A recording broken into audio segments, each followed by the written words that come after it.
Assalamualaikum warahmatullahi wabarakatuh. Alhamdulillahirabbil alamin, wassalatu wassalamu ala asrofil anbiya'i wal mursalin wa ala alihi wa sahbihi ajmain. Amma ba'du.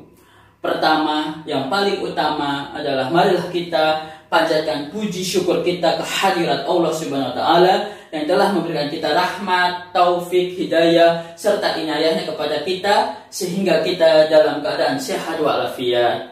Yang kedua kali, salawat serta salam tak lupa kepada junjungan kita Nabi Agung Nabi Muhammad sallallahu alaihi wasallam yang telah menuntun kita dari zaman jahiliyah menuju zaman terang benderang ini. Yang kami hormati kepada Rektor UIN Sunan Gunung Jati Bandung, Profesor Dr. Muhammad MSI, yang kami hormati kepada segenap Dewan Juri, yang kami hormati kepada segenap panitia. Pada kesempatan kali ini, saya membawakan tema bahaya fitnah antar kerukunan umat beragama. Fitnah yang artinya segala perbuatan atau yang bisa diartikan sebagai penyebarluaskan berita yang tidak sesuai fakta atau secara ringkas menjadi menyebarluaskan berita bohong. Fitnah dapat diartikan juga sebagai cobaan, huru-hara, bencana dan ujian. Fitnah juga bisa merusak kehidupan rumah tangga seseorang, bisa merusak kehidupan umat beragama ini. Di dalam Al-Quran surat An-Nur ayat 11 Allah berfirman, A'udzu billahi minasyaitonir rajim. Bismillahirrahmanirrahim. Innal ladzina ja'u bil ifki usbatun minkum la tahsabuhu syarran lakum bal huwa khairul lakum likulli imri'in minhum maktasaba minal is wallazi tawalla kibrahu minhum lahu adzabun adim. Sesungguhnya orang-orang yang membawa berita bohong itu dari golongan kalian juga. Janganlah kira bahwa berita bohong itu buruk bagi kalian, bahkan itu baik bagi kalian. Tiap-tiap orang mendapat balasan dari dosa yang dikerjakannya. Dan di antara mereka yang mendapat balasan dalam penyiaran berita bohong itu, baginya azab yang besar. Ibnu Katsir di dalam kitab tafsirnya menjelaskan ayat ini berkenaan dengan Siti Aisyah Ummul Mukminin, istri Rasulullah yang dituduh oleh seorang kelompok yang menyebarluaskan berita bohong dari golongan orang-orang munafik. Padahal berita tersebut adalah buatan sendiri atau bohong, sehingga membuat Allah cemburu demi Siti Aisyah dan nabinya. Maka Allah menurunkan wahyunya untuk membersihkan kehormatan Siti Aisyah dan nabinya. Dikisahkan bahwa pada saat itu Rasulullah SAW hendak bepergian untuk mengundi istrinya siapa di antara mereka yang ikut dalam peperangan, dan lalu keluarlah bagianku dan aku berangkat bersama Rasulullah. Demikian itu terjadi pada diturunkan ayat hijab, lalu aku bersekedup dan beristirahat di dalamnya. Maka kami berangkat. Manakala Rasulullah setelah selesai dalam perang itu, maka kami segera kembali ke dekat Madinah.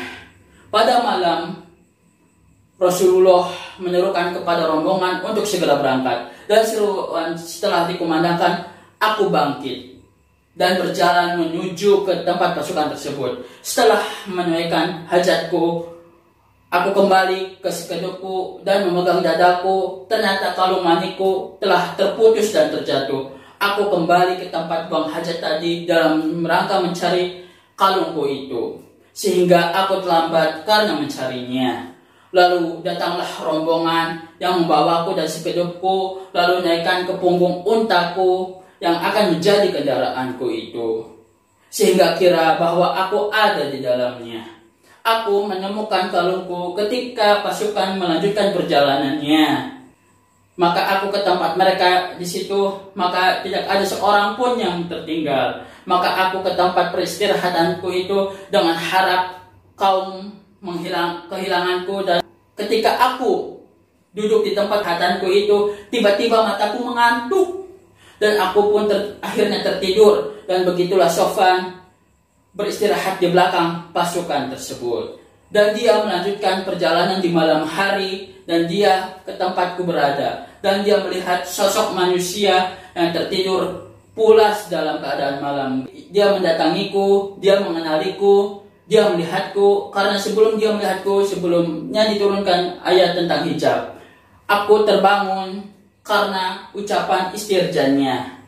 Dia begitu mengenalku, maka segera aku menutupi wajahku dengan kain jilbabku. Demi Allah, tidak ada sekata barang pun yang terucap melainkan kalimat istirjannya. Dan dia merundukkan unta kendaraannya, dan unta kendaraannya itu merundukkan kaki depan, lalu aku menaikinya. Sofwan berangkat seraya menuntun unta kendaraannya ke dalam pasukan tersebut, dan pasukan tersebut turun dan beristirahat di waktu tengah hari. Manakala orang binasa, yang binasa itu adalah yang berkenaan dengan peristiwa ku alami itu. Jadi orang yang memfitnah itu adalah kedoliman yang ditegaskan di atas 3 perkara, yaitu kedustaan, kedengkian itu alasnya, kemunafikan itu adalah atapnya. Orang yang suka memfitnah adalah berjalan dengan baju kesombongan, dengan mengikuti hawa nafsu dan bujukan syaitan. Otaknya kotor dengan prasangka buruk dan sukar menerima kebenaran, dan paling benar, dan akidahnya dijual karena dunia semata. Ingat pesan Rasulullah bahwa fitnah itu membawa kebodohan yang merajalela, ilmu telah tercabut, kebanyakan pembunuhan dan serta kekacauan di mana-mana. Jadi agar kita terhindar dari bahaya fitnah ini, mari kita memupuk silaturahmi ke antar sesama. Yang kedua, mari kita berbaik kepada sesama. Yang ketiga, yaitu harus terhindar dari persaingan yang tidak sehat, karena persaingan yang tidak sehat akan menimbulkan kesan yang negatif. Yang keempat, yaitu membuat image yang baik, yaitu terhadap masyarakat, agar kita terhindar dari fitnah juga. Oleh sebab itu, mari kita sama-sama untuk menghindarkan fitnah ini, berwaspada dan berhati-hati, karena termasuk golongan orang-orang munafik, kufur nikmat, orang-orang yang pengkhianat. Demikianlah akhir kata. Assalamualaikum warahmatullahi wabarakatuh.